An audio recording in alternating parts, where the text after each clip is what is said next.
Hi guys, ఈ రోజు మీ అందరికీ తెలిసిన టాపిక్ గురించే మాట్లాడదాం అనుకుంటున్నా. అండ్ లాస్ట్ 24 hours నుంచి ఈ టాపిక్ గురించే మాట్లాడుకుంటున్నారు. దానికన్నా ముందు ఈ రీల్ మీ మమ్మీ డాడీకి అండ్ మీ రిలేటివ్స్ కూడా షేర్ చేయండి. దాని గురించి మీ అందరికీ తెలుసు, నేను చెప్పక్కర్లేదు. బట్ ఒక్కసారి ఇతను వాడిన టెక్ స్టాక్ చూడండి. ఈ వెబ్సైట్ బిల్డ్ చేయడానికి ఇతను ఎన్ని టెక్నాలజీస్ నేర్చుకున్నాడో ఒకసారి చూడండి. ఇతను నేర్చుకున్న టెక్నాలజీస్ చూడండి. ఈ వెబ్సైట్ బిల్డ్ చేయడానికి Linux server, DevOps and cloud, cyber security, front end and back end engineering కూడా కవర్ చేశారు. ఈ స్కిల్స్ అన్ని లీగల్ గా యూస్ చేసుకుని ఉంటే అతనికి స్టార్టింగ్ సాలరీ 50 LPA వరకు వస్తుంది. నేను ఏం చెప్తున్నానంటే 2 points. అంటే అతను చూసి మనం ఏం నేర్చుకోవాలి, ఏం నేర్చుకోకూడదు. సో అతను చూసి మనం ఏం నేర్చుకోవాలంటే సెల్ఫ్ లెర్నింగ్. అంటే ఏంటంటే ఇప్పుడు ఆయన నేర్చుకున్న ఈ స్కిల్స్ అన్ని ఫ్రీగా ఆన్లైన్ లో చూసుకొని ఫ్రీగా నేర్చుకున్నాడు. మనం కూడా ఇలా ఎందుకు నేర్చుకోకూడదు?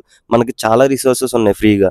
అండ్ మీకు ఏమైనా డౌట్స్ ఉంటే నన్ను కూడా అడగండి, మీకు రిసోర్సెస్ పెడతా ఉంటా. అండ్ నేర్చుకోకూడదు ఏంటంటే అఫ్ కోర్స్ మీకు తెలుసు, ఎందుకంటే ఆయన నేర్చుకున్న స్కిల్స్ అన్ని రాంగ్ వేలో యూస్ చేశారని మీకు అందరికీ తెలుసు. కాలేజ్కి వెళ్ళిన ప్రతి ఒక్కడికి ఆడి సొసైటీలో ఎలా బ్రతకాలి, ఎలా ఉండాలి, లీగల్ కి ఇల్లీగల్ కి డిఫరెన్స్ తెలుస్తుంది అనమాట. సో నా పాయింట్ ఏంటంటే ఇంకా కాలేజ్కి వెళ్లకుండా ఇలాగా ప్రైవేట్ గా నేర్చుకోవడం వల్ల ఇంక లీగల్ కి ఇల్లీగల్ కి డిఫరెన్స్ తెలియలేదు అని అనుకుంటున్నా. సో ఈ video me parents and relatives కి ఎందుకు షేర్ చేయమన్నానంటే, వాళ్ళు అంటారు కదా మనకి ఇన్ని ఇయర్స్ స్పెండ్ చేసి, మనీ స్పెండ్ చేసి టైం వేస్ట్ కదా, మిమ్మల్ని అనవసరంగా చదివించాం, జాబ్ రావట్లేదు మీకు అని చెప్పేసి. ఈ ఒక్క మాట వాళ్ళకి చెప్పండి, మేము లేట్ అయినా జదిగా సంపాదిస్తానని చెప్పండి. వీడియో మీ ఇంట్లో రిలేటివ్స్ అందరూ తిడతారు కదా ఇంకా జాబ్ రాలేదని. ఈ వీడియో వాళ్ళకి షేర్ చేయండి. ఇలాంటి వీడియోస్ కోసం మన అకౌంట్ ని ఫాలో చేసి పెట్టుకోండి.